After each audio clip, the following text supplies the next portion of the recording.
vous voulez, le rapport à la pauvreté, ce n'est pas un rapport qui est aussi simple que ça, parce que la pauvreté, elle a à voir avec le besoin d'abord, et le besoin, il a à voir avec le désir. À partir de quand on a la prétention de faire un distinguo entre besoin et désir, sachant que là où il y a homme, il n'y a plus le rapport au besoin, parce que là, il y a homme, il n'y a rien d'autre que du désir, parce qu'on s'est arraché de l'animalité, on s'est arraché de la nature, on s'est arraché du besoin. Donc on est toujours, nous, dans le désir.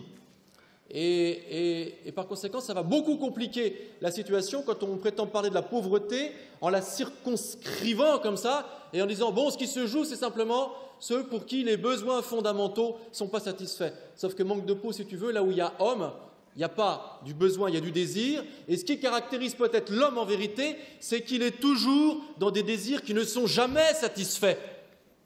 Vous voyez ça ? C'est pas grave si vous ne le voyez pas.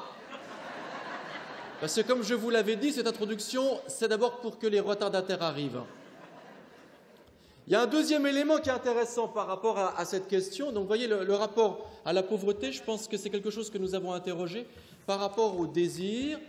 Et pour le dire autrement, au nom de quoi, au nom de quelle expertise, au nom de quel regard surplombant, nous octroyons-nous le droit de dire celui-là a ces besoins-là et il suffit de satisfaire ces besoins pour qu'il soit hors de la pauvreté.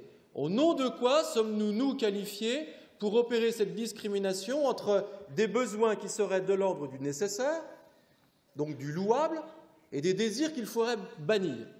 Donc, voyez-vous, je crois que c'est aussi ça qu'il faut interroger dans ce vocabulaire de pauvreté qui renverrait nécessairement à un concept clair qui serait le concept de besoin.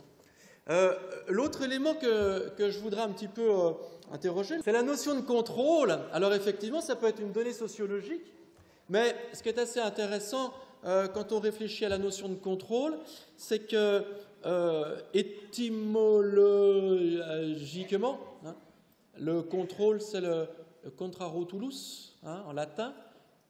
C'est d'abord une procédure qu'on pourrait presque dire judiciaire ou juridique, où on s'oppose avec un rouleau qu'on déroule, où il y a des actes de loi, où il y a des tableaux chiffrés et on peut vérifier. Il y a une procédure qui est une procédure de vérification objective. Donc la première imaginaire, si vous voulez, première imaginaire qu'on a autour du contrôle, c'est de dire au fond, là où il y a du contrôle, qu'est-ce qu'il y a ? Il y a quelque chose qui est de l'ordre de l'objectif et de la surveillance. Sauf que quand on continue à gratter un petit peu, le contrôle, c'est le contre-rôle. Parce que le rôle du comédien, c'est d'abord un rôle qu'il a appris par cœur, en déroulant le texte. Et une fois qu'il a parfaitement déroulé son rotulus, il n'a plus besoin du rotulus, et il peut vraiment jouer son rôle. Le rôle, c'est ce que je joue quand j'ai intégré le rouleau. Et je trouve l'image assez jolie, si vous voulez. Parce que ça veut dire quoi ? Ça veut dire que là où il y a du contrôle, en définitive, il y a certainement peut-être quelque chose qui pourrait être de l'ordre du juridique, du légal, du décrété, du droit positif. Ok, d'accord, c'est bon, tartine. Mais il y a peut-être aussi autre chose qui est très intéressant, il y a quelque chose qui est de l'ordre du rôle, de la simulation, de la comédie sociale, du jeu qu'on joue, parce qu'on a suffisamment intégré sa fonction pour qu'on puisse en être le parfait comédien.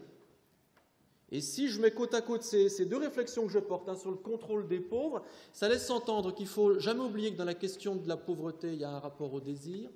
Il ne faut jamais oublier que dans la question du contrôle, il y a un rapport à la comédie. Il y a un rapport à la simulation. Il y a un rapport au jeu. Voilà. Je vous ai bien embrouillé. Mais ils sont quasiment tous assis. C'était le but. Merci.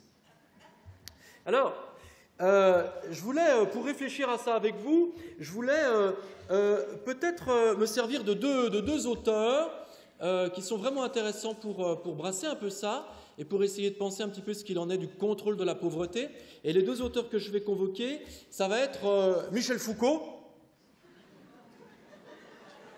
Tu connais Michel Foucault ? À Narbonne, on connaît Michel Foucault. Et puis je vais convoquer aussi Deleuze, Gilles. Ah, les gens disent « Ah, Gilles Deleuze. »